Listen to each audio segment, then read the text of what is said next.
எல்லாருக்கும் இனிய காலை வணக்கம். முகநக நட்பது நட்பன்று நெஞ்சத்தில் அகநக நட்பது நட்பு. இந்த திருக்குறள் நம்ம ஸ்கூல் டைம்ஸில் கண்டிப்பாக படிச்சிருப்போம் இல்லையா? முகத்தில் வந்துட்டு சிரிச்சிட்டு அன்பை காட்டுற மாதிரி நடிச்சிட்டு நம்ம என்ன சொல்கிறது, மனசுக்குள்ளே வஞ்சகத்தை வச்சுட்டு நம்மளை ஏமாத்துறதும் நம்ம முதுகில் குத்துற மனுஷங்களும் வந்துட்டு உண்மையான நட்போ ரிலேஷன்ஷிப்போ கிடையாது. இது வந்து ஒரு சிம்பிளான அர்த்தம். இன்றைக்கி நான் சொல்ல போகிற விஷயம் இது ரிலேட்டடாக தான். இந்த உலகத்தில் பார்த்திங்கன்னா நம்ம கூட வந்துட்டு ஒரு சார்ட் ஆஃப் பீப்புள் வந்து ட்ராவல் ஆகி வந்துக்கிட்டே தான் இருப்பாங்க. நம்ம அவங்கள அவாய்டே பண்ண முடியாது. அது ஆணாகவும் இருக்கலாம், பெண்ணாகவும் இருக்கலாம். அவங்க அந்த மாதிரி ஆட்கள் வந்து எப்படின்னா நம்ம கூடயே இருப்பாங்க, நமக்கு நல்லது செய்கிற மாதிரியே இருப்பாங்க, நம்மளை ரொம்ப கேர் பண்ணுவாங்க. அதாவது நம்மளுடைய இன்ப துன்ப கஷ்டம் எல்லாத்துலேயும் அவங்க இருப்பாங்க. ஆனால் அந்த மாதிரி ஆட்கள் தான் நமக்கு பெரிய பெரிய துரோகங்களை கொடுக்க போகிற மனுஷங்களாக இருப்பாங்க. ஏன்னா நம்ம அவங்கள நம்பியிருப்போம் இல்லையா? இப்போ நான் ஒரு கொஷின் கேட்குறேன். உங்கள் வாழ்க்கையில் நீங்கள் யாரை முழுசாக நம்பியிருக்கீங்க? ஃப்ரெண்டையா, நீங்கள் லவ் பண்ணுறவங்களையா, இல்லை உங்கள் ஃபேமிலியா? ஃபேமிலி மீன்ஸ் அம்மா அப்பா ஹஸ்பண்டு குழந்தைங்க அண்ணன் தம்பி யாரை வேணாலும் வச்சுக்கலாம். அவங்களையா? இந்த காலத்தில் பார்த்தீங்கன்னா நம்பிக்கைன்றது ஒரு லக்ஸுரியான ஒரு ப்ராடக்ட் மாதிரி ஆயிடுச்சு இல்லையா? ஏன்னா யாரை நம்புறதுன்னு தெரியல, ரொம்ப ரேராக இருக்குல்ல. அதனால தான் ஆணாக இருந்தாலும் சரி பெண்ணாக இருந்தாலும் சரி எல்லாருக்கும் சேம் பெயின் தான். ஒரு பெண் வந்து நம்புகிறாங்க, அவங்க யூஸ் ஆகிடுறாங்க. ஒரு ஆண் நம்புகிறான், அவன் பிட்ரே ஆகிடுறான். இந்த சொசைட்டியில் நம்பிக்கை வச்சவங்க தான் அதிகமாக ஹர்ட் ஆகிட்டுருக்காங்க. இந்த வீடியோவில் நீங்கள் யாரையும் நம்பக்கூடாதுன்னு நான் சொல்ல மாட்டேன். அது ரொம்ப தப்பான விஷயம். ஏன்னா உண்மையான நல்ல நண்பர்களும் நல்ல மனிதர்களும் நல்ல ரிலேஷன்ஷிப்குள்ளவங்களும் நம்ம கூட இருக்காங்க. ஆனால் ஒரு சில மக்கள் ரொம்ப நம்ம மேலே கேர் காமிச்சு ரொம்ப இது பண்ணுவாங்க இல்லையா? அந்த மாதிரி ஆட்களை கொஞ்சம் கேர் பண்ணுங்கள். அவங்களுக்கு நான் ஒரு 10 சைன் சொல்கிறேன். இந்த 10 சைனில் யாராவது ரிலேட்டட் பர்சன்ஸ் இருந்தால் அவங்கக்கிட்ட கொஞ்சம் தூரமாக இருங்க. ஏன்னா அவங்களால தான் உங்களுக்கு மிகப்பெரிய ஆபத்து காத்துட்ருக்கு. சரிங்களா? ஃபஸ்ட்டு என்னென்னா, அதாவது தேவை இருக்கும்போது நம்மளை யூஸ் பண்ண. இப்போ மோஸ்ட்லி அப்படி தான் இருக்குது இல்லையா? நம்ம அதை பிரிக்கவே முடியாது. பட் இருந்தாலும் அதுலேயும் யோசிச்சு பாருங்கள். ஒரு ஆணாக இருக்கலாம், பெண்ணாக இருக்கலாம். அவங்க வந்து நம்மளோட நீட் எப்போ இருக்கோ அந்த சைன் மட்டும்தான் நம்மளை கால் பண்ணுவாங்க. மற்றபடி நம்மளோ எப்படி இருக்கீங்க, நீங்கள் சாப்பிட்டீங்களா, நீங்கள் நல்லா இருக்கீங்களா, அதெல்லாம் அவங்க யோசிக்க மாட்டாங்க. அவங்களுக்கு எப்போ தேவை இருக்கோ அப்போ உங்களுக்கு ஒரு கால் பண்ணுவாங்க, ஒரு மெசேஜுக்கு வரும். நீட் முடிஞ்சதும் டிஸப்பியர் ஆகிடுவாங்க. இதுதான் வந்து யூஸ் பண்ணுற ஒரு விஷயம். இது வந்து லவ்வும் கிடையாது, ஃப்ரெண்ட்ஷிப்பும் கிடையாது. ரெண்டாவது, உங்கள் சக்ஸஸை வந்துட்டு சைலண்டாக ஹேட் பண்ணுவாங்க. அவங்க வந்து எப்படின்னா, ஒரு பெண் வந்து ஒரு கேரியரில் வந்து க்ரோ ஆகிட்டுருக்கா, ஒரு ஆண் வந்து பார்த்திங்கன்னா ப்ராப்பராக ஒரு செட்டில் ஆகுறான்னா நம்ம கூட இருக்கிறவங்க வந்து நமக்கு ஏதாவது ஒரு விதத்தில் சப்போர்ட் பண்ணுவாங்கன்னு நம்ம நினைப்போம். சரியா? பட் எல்லாரையும் நான் குறை சொல்லலை, மறுபடியும் சொல்கிறேன். சிலர் ரொம்ப சப்போர்ட் பண்ணி நமக்கு வந்துட்டு நெக்ஸ்ட் டைம்லாம் ஒரு ஜென்மோன்னு இருந்தால் இந்த மாதிரி ஒரு ஆள் கூட இருக்கணும், இதெல்லாம் வந்துட்டு ஃப்ரெண்டு கிடையாது, கடவுளுக்கும் மேலே இந்த ஒரு நம்ம யார் அவங்கள எப்படி நினைக்கிறோமோ அவங்கள ரொம்ப உயர்வாக நினைப்போம். ஆனால் அது ஜஸ்ட் ஃபேஸில் மட்டும்தான் அந்த ஸ்மைல். ஹார்ட்டில் வந்து பார்த்திங்கன்னா உண்மையாக அந்த ஹார்ட்டில் இருக்கிறது எப்படின்னா வெறும் ஜெலஸ் மட்டும்தான். இவங்க எப்போவுமே என்ன நினைப்பாங்கன்னா, நீங்கள் என்னை விட உயர்வாக போயிடக்கூடாதுன்னு நினைப்பாங்க. மூணாவது, உங்களுடைய சீக்ரெட்ஸ் வந்து அவங்கக்கிட்ட நீங்கள் ஷேர் பண்ணிங்கன்னா பாதுகாப்பாக இருக்காது. ஒரு ஆணோ பெண்ணோ உங்களுடைய ஏதோ ஒரு emotional pain R struggle R ஏதோ ஒரு ரிலேட்டடான ஒரு விஷயத்தை நீங்கள் யாருக்கிட்டையா சொல்லணும்னு சொல்லி நீங்கள் ஒரு நம்பிக்கையான பர்சன்னு நீங்கள் சில விஷயங்களை ஷேர் பண்ணுவீங்க. பட் அந்த சொன்ன விஷயம் பல விதமாக பல பேருடைய காதல் மூலமாக உங்கள்கிட்டே அது ரிட்டர்ன் வந்துச்சுன்னா அந்த பர்சனை நீங்கள் நம்பவே கூடாது. ஏன்னா சிலர் வந்து எப்படின்னா அது ஒரு காசிப் மாதிரி, நீ அப்படியெல்லாம் நீ எடுத்துக்காதனா, அந்த மாதிரிலாம் சொல்ல, சும்மா வேறு மாதிரி தான் சொன்னேன் இப்படிலாம் சொல்லுவாங்க. இந்த மாதிரி ஆட்களை தான் நம்பக்கூடாது. இது பேர் தான் டேஞ்சரஸ் பிட்ரேயல். ஃபோர்த், உங்களை எல்லாருக்கூடையுமே என்னென்னா உங்கள் கூட வந்து உட்காந்துப்பாங்க, அவனை பற்றியா, அவளை பற்றியா, அவள் எப்படி இருக்கா பாரு, அவள் பற்றியா, இப்படிலாம் இது பண்ணுறேன், நான் சொன்னால் நீ கேட்கவே மாட்டேன் அப்படின்வாங்க. அவங்க நமக்கு நல்லது சொல்கிற மாதிரி இருப்பேன். பட் நம்மளை இன்டைரக்டாக அவங்க மற்ற ஆளுங்க கூட நம்மளை கம்பேர் பண்ணி நம்மளை மோட்டிவேட் பண்ணலை, இன்டைரக்டாக டிமோட்டிவேட் பண்ணிகிட்ருக்காங்க. நம்ம செல்ஃப் க்ரோத் அவங்க என்ன பண்ணுறாங்கன்னா டெஸ்ட்ராய் பண்ணிகிட்ருக்காங்க. நம்மளோட என்ன சொல்லுது, செல்ஃபோட ஒர்த் வந்து நம்ம கொலாப்ஸ் பண்ணுறாங்க. இது எப்போ தெரியுமா அதிகமாக நடக்குது? ஃப்ரெண்ட்ஷிப்லேயும் ரிலேஷன்ஷிப்லேயும் தான் இது ரொம்ப அதிகமாக நடந்துகிட்ருக்கோம். சரியா?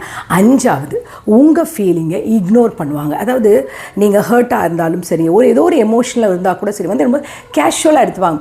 இதெல்லாம் ரொம்ப பெரிய விஷயம், இதை விட பெரிய ப்ராப்ளம்லாம் நான் ஃபேஸ் பண்ணியிருக்கேன், நான் அதெல்லாம் பார்த்தேன், இதுக்கெல்லாம் வந்துட்டு நீ போய் பெருசாக எடுத்துக்கிறேன். அதாவது நம்ம என்ன ஃபீல் பண்ணுறோமோ அந்த பெயினை ஒன்றுமே இல்லாமல் ஒரு அன்ஒர்த்தியாக நம்ம ஏதோ ஒன்ற மாதிரி கொண்டு வந்துடுவாங்க இல்லையா?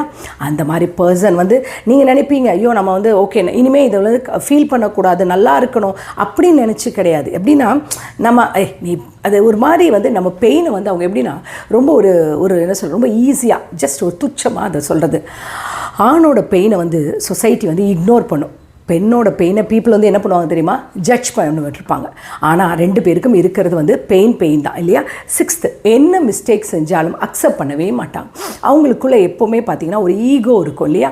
அது ரிலேஷன்ஷிப்பாக இருக்கட்டும், ஹஸ்பண்டாக இருக்கட்டும், இல்லை ஃப்ரெண்ட்ஸாக இருக்கட்டும், யாராக இருக்கட்டும். ஏன்னா அவங்க பண்ண தப்பை நீங்கள் சுட்டி காமிச்சிங்கன்னா உங்களை அதே தப்பு மாதிரி இல்லை அதோட பெரிய தப்பு நீங்கள் என்றைக்கோ ஏதோ செஞ்சதை கொண்டு வந்து உங்களை பாயிண்ட் அவுட் பண்ணி இது உங்களை டேமேஜ் பண்ண பார்ப்பாங்க.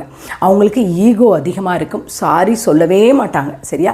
இதுதான் வந்துட்டு நிறையா இந்த ஒரு விஷயத்தால் தான் நிறையா ரிலேஷன்ஷிப்பு ஃபேமிலி எல்லாம் பிரேக் ஆகிறதுக்கு காரணம், ஃப்ரெண்ட்ஷிப்போட பிரேக் ஆகிறதுக்கான காரணம். அடுத்தது இம்பார்ட்டண்டான விஷயம் என்ன, உங்கள் ஆப்சன்ஸ் இல்லாத நேரத்தில் உங்களை பற்றி கேவலமாக பேசுறது. இது நிறையா நடக்குது இல்லையா? இப்போல நம்ம இல்லாத இடத்துல நம்ம கூட நல்லா பேசுகிறாங்க, நல்லா பழகுவாங்க, நம்ம தோளில் கை போட்டு நடப்பாங்க. ஆனால் நம்ம இல்லாமல் இடத்துல இருந்தால் நம்மளை பற்றி அவங்கெல்லாம் அந்த வேலைக்கெலாம் கிடையாது, சும்மா நான் வேறு வழி இல்லாமல் அவ கூட ஃப்ரெண்டாக இருக்கேன், இல்லை வேறு அப்படி சொல்லுவாங்க பார்த்தீங்களா? அந்த மாதிரி ஆட்கள் fake friends or fake relationship இருக்கிறவங்க தான்.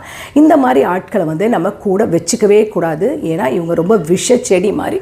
8th என்னன்னா, உங்களை வந்து கில்ட் பண்ண பார்ப்பாங்க. அதாவது எப்படின்னா, நீங்கள் கரெக்டாக தான் இருப்பீங்க, நீங்கள் செஞ்ச விஷயம் ரொம்ப கரெக்டாக இருக்கும், நீங்கள் எடுத்த எந்த ஒரு முடிவோ அது கரெக்டாக தான் இருக்கும். ஆனால் நீங்கள் எடுத்த முடிவு தப்புன்னு சொல்லி உங்களை இன்டைரக்டாக அந்த விஷயத்துக்குள்ளே ஒரு கில்ட் ஆக்க வைப்பாங்க. அப்போது உங்களை அவங்க ப்ளேம் பண்ணிக்கிட்டே இருப்பாங்க. என்னென்னா, இது பேர் என்ன சொல்லுவோம்னா எமோஷ்னல் மேனிப்புலேஷன் சொல்லுவாங்க. அதாவது பெண்கள் தான் ரொம்ப அதிகமாக இந்த மாதிரி விஷயத்தில் ட்ராப் ஆகிடுவாங்க. ஏன்னா அவங்க ஒரு ரிலேஷன்ஷிப்பில் எதுலேயோ ஒரு முடிவு எடுத்துகிட்டு வெளியே வரலான்னு பார்த்தா அவங்களே இந்த மாதிரி பண்ணுறது. ஆனால் ஆண்கள் வந்து என்ன ரொம்ப சைலண்டாக அதுக்குள்ளே ஸ்ட்ரகிள் ஆகிட்டு வெளியே போயிடுவாங்க. 9th முக்கியமான விஷயம் என்ன, உங்கள் க்ரோத்துக்கு அவங்க சப்போர்ட் பண்ணவே மாட்டாங்க. நீங்களே சேஞ்ச் ஆகி ஒரு நல்ல வேலைக்கு போகலாம், இல்லை இந்த ஒரு ரிலேஷன்ஷிப் இந்த ஒரு மாதிரி இந்த ஒரு டாக்ஸிக் ரிலேஷன்ஷிப்பை விட்டு வெளியே வந்து எப்படியாவது நம்ம மைண்டை செட் பண்ணி வேறு ஒரு விஷயத்துக்கு போகலான்னு பார்த்தா விடவே மாட்டாங்க. அந்த முடிஞ்சு போன விஷயத்தை சொல்லி சொல்லி சொல்லி உங்கள் ப்ரிக் பண்ணிக்கிட்டே இருப்பாங்க. அப்படி நீங்கள் ஏதோ ஒரு நல்ல ஒரு முடிவு எடுக்கலாம்னு நினச்சா உங்களை வந்து வேற ஒரு இடத்துக்கு தாண்டி போய் உங்களை மூவ் ஆன் பண்ணி ஆர் இம்ப்ரூவ் ஆகி போகிறதுக்கு விட மாட்டாங்க. நீ எப்போவுமே அந்த ஒரு பெயின் ஆர் அந்த ஒரு இதில் இருந்துகிட்டே இருக்கணும். ஏன்னா அவங்களுக்கு அது வந்து ஒரு இன்டைரக்டாக அவங்களுக்கு ஒரு ஹாப்பினஸ் கொடுக்கும். அதே மாதிரி சமயத்தில் நீங்கள் ரொம்ப வந்து உங்களை டவுன் ஆக்கி உங்களை ஒரு ஸ்ட்ரெஸ்க்குள்ளே கொண்டு வந்து அவங்க அப்படியே கொஞ்சமாக அவங்கள விட்டு டிஸ்டன்ஸ் ஆகிட்டே இருப்பாங்க. 10வது யார் தெரியுமா, உங்களை கண்ட்ரோல் பண்ண அவங்க ட்ரை பண்ணுவாங்க. என்னடான்னு யோசிக்கிறீங்களா? ஆமாங்க, நம்மளை ரொம்ப டாமினேட் பண்ணுவாங்க ஃப்ரெண்ட்ஷிப்புன்ற பேரில், ரிலேஷன்ஷிப்ன்ற பேரில். இப்போ ரிலேஷன்ஷிப்லலாம் பாருங்களேன், நிறைய பெண்கள் ஆண்கள்லாம் லவ் பண்ணுறன்னு பேரில் சில பெண்கள்லாம் ஆண்கள்கிட்ட அடிமை மாதிரி இருப்பாங்க. அவங்க நல்ல ஒரு போஸ்டிங்கில் நல்ல லெவலில் இருப்பாங்க. ஆனால் அந்த பெண்ணை ட்ரீட் பண்ணுறது பார்த்தா அவ்வளோ கேவலமாக இருக்கும். அதே மாதிரி சில பெண்கள் ஆண்களை அந்த அளவு ட்ரீட் பண்ணுவாங்க. ஏன்னா விட்டுட்டும் போக முடியாது, அது ரிலேஷன்ஷிப்.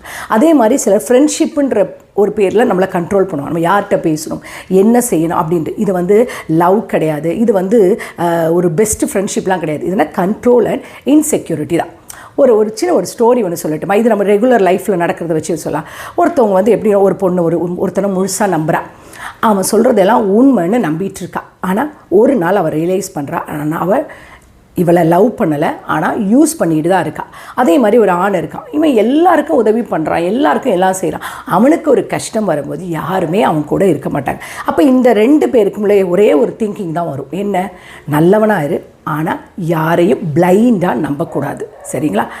இந்த வார்த்தை வந்து நம்ம எல்லோருடைய வாழ்க்கையிலையும் நடந்துகிட்டே இருக்கு இல்லையா? இப்போ உள்ள சொசைட்டியில் நம்ம வந்து ரொம்ப எல்லாரையும் ரொம்ப நம்புகிறோம் இல்லையா? அவங்களுக்காக என்ன வேணாலும் செய்கிறோம். பட் நமக்கு என்ன ரிட்டன் என்ன கிடைக்குது? அவங்க என்ன நமக்கு ரெசிப்ரோகேட் பண்ணுறாங்க? பிட்ரேயல் பண்ணுறாங்க, நம்மளை பற்றி காசிப் பேசுகிறாங்க, நம்ம நினைக்காத விஷயங்களை சொல்கிறாங்க, நமக்கு துரோகம் பண்ணுறாங்க இல்லையா? இந்த உலகத்தில் நல்லவங்க இருக்காங்க. எல்லாரும் நல்லவங்களா? கிடையவே கிடையாது. சரியா? ஆனாலும் சரி, பெண்ணானாலும் சரி, எல்லாருக்குள்ளேயும் ஒரே ஒரு ரூல் தான். ஏன்னா ட்ரஸ்ட் பண்ணலாம், ஆனால் வெரிஃபை பண்ணி தான் ட்ரஸ்ட் பண்ண வேண்டியிருக்கு இப்போ சொசைட்டியில், இல்லையா?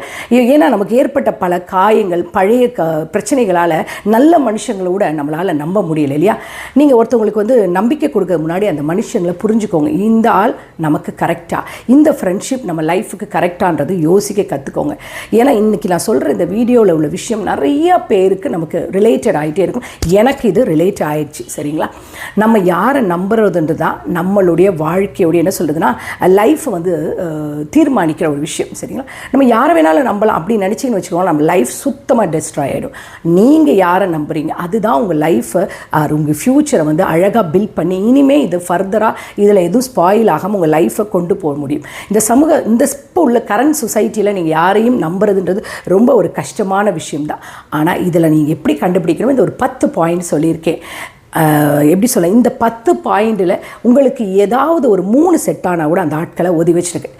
திரும்பவும் சொல்கிறேன், முகநக நட்பது நட்பன்று, நெஞ்சத்தில் அகநக நட்பது நட்பு. இது உங்களுக்கு புரிஞ்சிருக்கும் இல்லையா? இது ஏதாவது ஒரு விதத்தில் இந்த 10 பாயிண்ட் கூட நீங்கள் கனெக்ட் பார்த்தீங்கன்னா முகத்தில் சிரிப்போட, நம்மக்கிட்ட அன்பு காட்டுற மாதிரி, நம்மக்கிட்ட நம்முடைய தோள் கொடுக்குற மாதிரி, நம்ம கஷ்டத்தில் நம்ம கூட இருக்கிற மாதிரி, நம்ம கண்ணீரில் கூட இருக்கிற மாதிரி இருக்கிற துரோகிகள் நம்ம கூட இருக்கிற கரண்ட் சினாரியோ அப்படி தான் இருக்குது. ஸோ இந்த மாதிரி ஆட்களெல்லாம் தயவு செஞ்சு அவாய்ட் பண்ணிடுங்க. நம்மளை பார்த்து சிரித்து பேசுகிறவங்க, நம்ம கண்ணீரை கை துடைக்கிற எல்லாம் உண்மையான கரங்கள் கிடையாது. அவங்களாம் உண்மையானவங்க கிடையாது. அவங்களுடைய தேவைக்கு நம்மளை யூஸ் பண்ணிவிட்டு தூக்கி போடுவாங்க தான். யோசிக்க கூட மாட்டாங்க, ஐயோ அவங்க நமக்கு இவ்வளோ நன்மைகள் செஞ்சுருக்காங்களே, நமக்காக இவ்வளோ உதவி பண்ணியிருக்காங்களே, நம்முடைய வாழ்க்கையை நம்மளை இன்னைக்கு கொண்டு இப்படி வச்சுருக்காங்களே அப்படிலாம் அவங்க யோசிக்க மாட்டாங்க. அவங்க தேவை முடிஞ்சிருச்சுன்னா நமக்கு மிகப்பெரிய குழி தோண்ட போகிறது அந்த ஆட்களாக தான் இருப்பாங்க. புரியுதா? தயவு செஞ்சு சொல்ல, இந்த மாதிரி ஆட்கள் மேலே ரொம்ப ஒரு கன்சர்னாக கவனம் வச்சுக்கோங்க. புரியுதுங்களா? அவங்க காட்டுற கேர் உண்மையானது கிடையாது. அதனால் இந்த சொன்ன விஷயங்கள் ஏதாவது கொஞ்சம் அவங்க கூட பொருந்தி வந்தால் கூட இந்த மாதிரி ஆட்களை நீங்கள் பார்த்தீங்கன்னா தயவு செஞ்சு ரொம்ப கவனமாக இருங்க. புரியுதா? கொஞ்சம் ஒதுங்கியே இருங்க. எல்லாரும் நம்ம நல்லவங்களா கெட்டவங்களான்னு எல்லாரையும் நம்ம உட்காந்து அனலைஸ் பண்ணுற மிஷின் நம்மக்கிட்ட கிடையாது. பட் நம்முடைய வாழ்க்கை பாடங்களும் நம்ம கடந்து வந்த பாதைகளும் கண்டிப்பாக நமக்கு அந்த ஒரு அனுபவங்களை கொடுத்துருக்கும். அந்த அனுபவத்தை வச்சுட்டு ஃபர்தராக நம்ம லைஃப்பில் எப்படி மூவ் ஆன் பண்ணணும்னு இருக்காங்க. இதில் ஒரு எப்படி சொல்கிறது, ஒரு பெயின்ஃபுல்லான விஷயம் என்னென்னா, சில நல்ல உள்ளங்களை கூட, ஒரு சில நல்ல உறவுகள் கூட நம்மக்கிட்ட பழகம் வந்தால் கூட இந்த பிட்டர் எக்ஸ்பீரியன்ஸால் அந்த நல்ல உறவுகளையும் நம்ம சேர்த்துக்கிறதுக்கு பயப்படுறோம். இதுதான் வாழ்க்கை. ஸோ இந்த மாதிரி ஒரு சிச்சுவேஷன் வராமல் இருக்கிறதுக்கு முன்னாடியே நான் சொன்ன விஷயங்களை கேட்டுக்கோங்க. உங்கள் லைஃப் நல்லபடியாக இருக்கணும். இந்த நாள் உங்களுக்கு இனிய நாளாக இருக்கணும். கடவுளை வேண்டிக்கிறேன். Take care. Bye. Love you all.